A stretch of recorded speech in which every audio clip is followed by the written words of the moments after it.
I was in Youngsville here. I wanted to, I was involved with Snow Peak ski area, which is between here and Corry. And we had kind of a bad arrangement there, so I was going to get a group together and open a ski area down on Robert Jackson's farm. I had lease on that farm for a while, and I had I don't know, this notorious character, this Baresi and Corry that used to put on the rooster fights, the chicken fights. Mm-hmm. He wanted to use the barn that I had down there, mm-hmm. and I gave him permission to use it. Well, I'm not sure, but I think that house might still be standing. Jackson House is not standing, but we're ironically have doing some excavation there at the site at Spring Creek. How are you getting across the creek? Great question. There is a bridge. It's still there, and we have now reinforced it, so we get across the bridge. It's property that's used to be owned by the McChesneys. That's who I leased it from. So you leased the property. Did that property include the Jackson Homestead? Yes.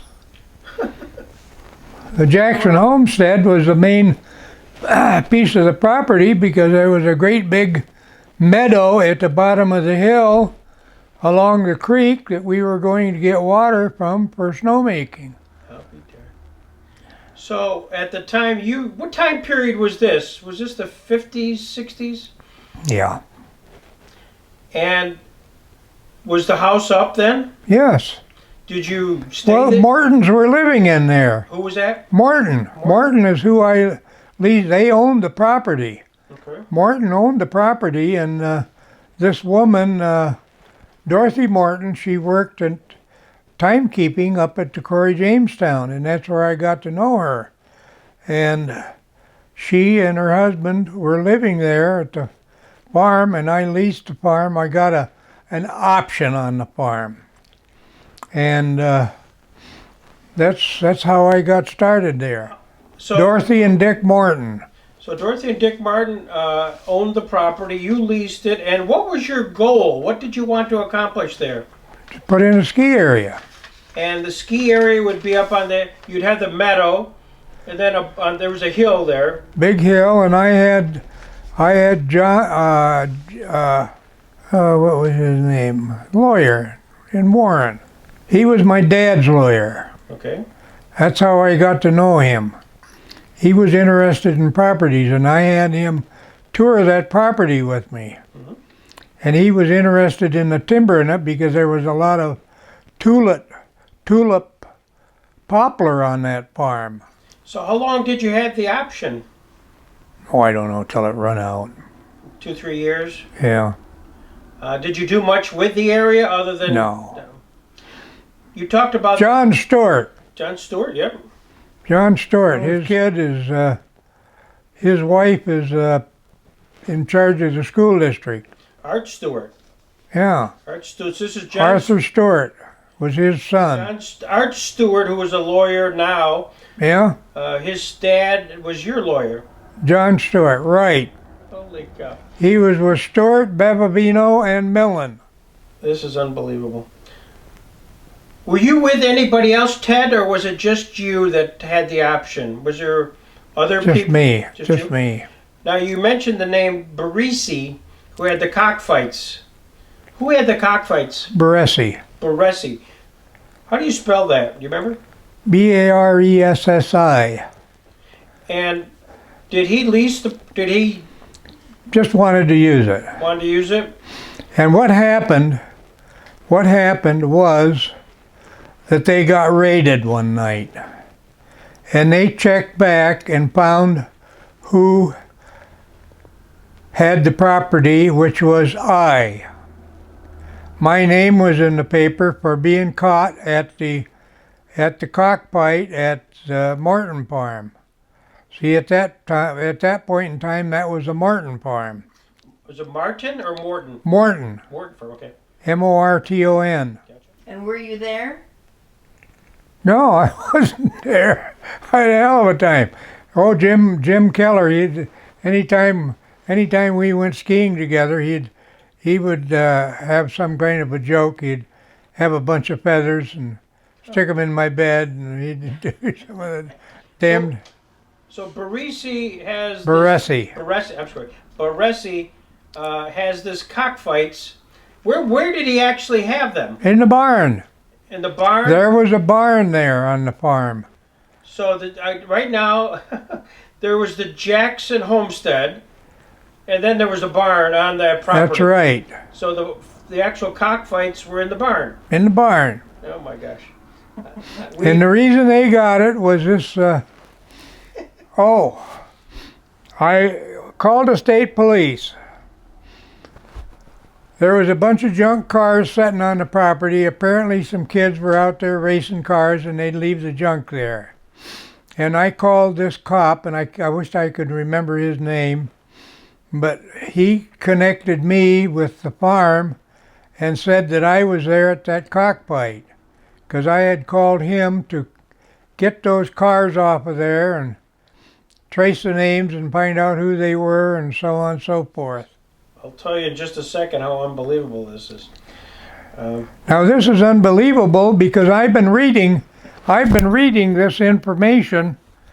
I've been reading this information on the paper, and it kind of tickled me a little bit because I told Pat, I said, hell, I used to have a lease on that. A lot of articles on Robert Jackson. Yeah, it's really been interesting on that I think Well, subdivisions.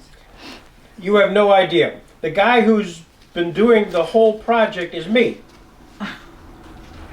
The guy who I don't say found it, but getting everybody involved in clearing the site where the house and the barn was is me.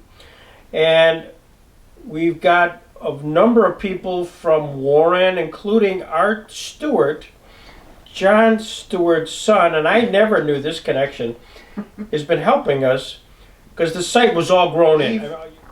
What we've done is got the permission of the current owners of the property to cross the area.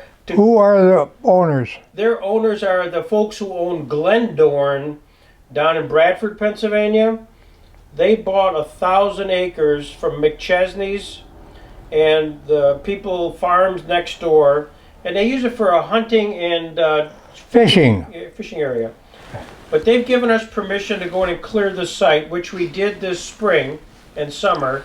Just so we found all the foundation stones for the house and the barn. I saw some pictures of it. Yep, and we had the Corry people come and the Warren people come, and now Mercyhurst University is coming this fall to map the whole site, to do studies, because this is where Jackson was actually born.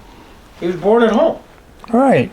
So that location. So, Ted, you have no idea that at some point in the near future, we're going to bring you back down because you are a link to that whole story. This is unbelievable. I can't believe this. Everything else. What you run into today? Huh? Well, old John. Gin joints and all the work. Got to give John credit. I had some squatters that was on the property, and I talked to John. I said, John, what can we do about it? He says, call them and tell them to clear it out. Call the people and tell them to clear it out. And I don't have any information on who the people were, but I did that. And John said, and if they won't remove it, go in there and burn it, which I did. And all hell broke loose there for a while.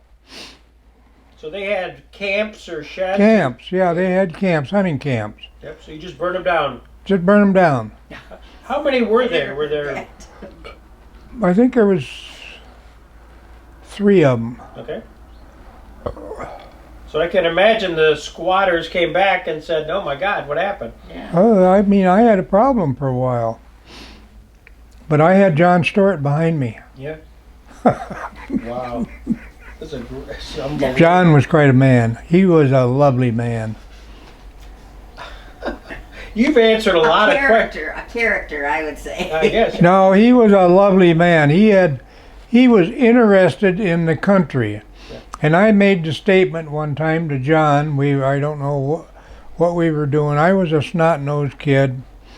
And I said, well, the highest point in Warren County is right up there where I was born. And I told him what the elevation was. And I said, and then I remember, if I remember correctly, it was like 1880 feet. He says, no, he says, you're wrong. What do you mean I'm wrong? He said, the highest point in Warren County is up in Scandia, and it is at like 2,100 feet. I don't know. As far as just finding something, I don't know that we're going to find excavation-wise. Frankly, the big thing is we found the foundation, the home, because it had all grown in. And the property owner said, you know, have at it. If you can find it, fantastic. Well, it's terrific. I mean, all of the foundation stones are all cleared up From the house. on the house, and most importantly, the barn, where the cockfights were. Yeah. Huh. And You didn't know that. Well, I knew about the cockfights. I had never confirmed that the actual cockfights were in the barn. And I was supposed to have been at one of them. That's what I understand. So now we're going to have to defend your honor. Defend your honor. Because everybody knew there was cockfights on the property. It was ideal for it. Yeah, well, of course. It's a huge barn. Huge barn and one bridge. Yeah. But you got to cross the bridge. I mean, you could drive. You can't do that now, but And you had a dirty Corry cop that turned it in. is that right? Yeah. A dirty Corry cop that turned it in that got me involved in it. Well, and obviously that was the end of the cockfights. That was the end of the cockfights. How many times were there cockfights? Was it every Saturday or Sunday? How was Every it? weekend. Every weekend. They had an ideal spot. And the cars would come over the bridge and then park in the meadow there. Yeah. Yeah. And then walk up to the barn, because you have to walk up a hill. Oh, really? Oh, you'll see it. You'll see it. Because now that you got to get him there, because he'll want to see it again one more time. Yeah, I don't Right. drive. Yeah, that's Pat's job. Otherwise, I'll get Phil Zimmer to pick you up. Oh, okay. Well, Phil doesn't know we live down here. Once in a while, we see him up to Lakewood Rod and Gun Club. Yeah, wow. This is unbelievable. This is unbelievable. I better get going or I'll never get to these other ones, but I could spend all day here.